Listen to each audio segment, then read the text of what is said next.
하늘밥상 307번째 묵상, 은혜를 위해 감정을 다스린다.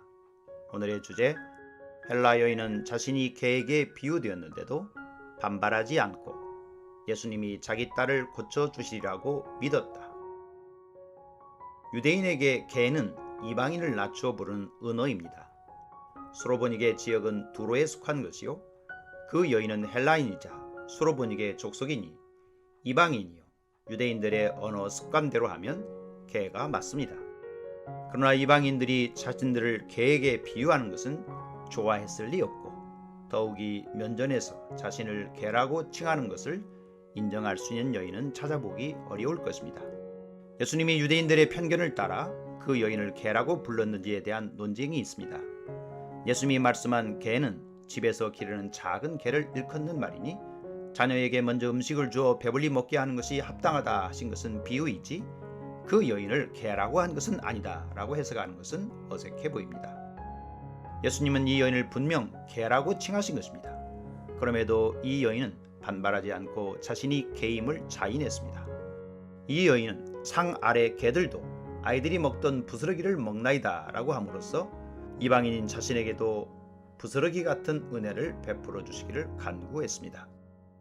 예수께서 네가 이 말을 하였으니라고 하시고 귀신 들린 그녀의 딸을 고쳐주셨습니다. 여인이 자신은 철저하게 하나님의 은혜가 필요한 사람인 것을 인정하고 주님이 그 은혜를 주실 수 있는 분으로 믿었다는 말씀입니다. 이로써 우리가 하나님의 은혜를 받기 위해서는 자신의 감정을 다스려야 한다는 것을 깨닫게 됩니다. 우리는 스스로를 낮추고 하나님의 은혜를 구해야 하는 연약한 존재요, 죄 많은 존재입니다. 그러나 하나님의 도움이 절대 필요함에도 마음이 교만해져서 은혜를 구하지 않는 경우도 있습니다. 자녀가 귀신의 지배를 받아 고통을 당하여도 은혜를 구하지 않는 사람이 있을 수 있다는 말입니다. 그러나 자녀를 사랑하는 사람이라면 주님이 나를 개라고 부르신다고 해도, 아니 개만 또 못한 사람이라고 해도 주님의 은혜를 받을 수만 있다면 그것을 인정하고 은혜를 구할 것입니다.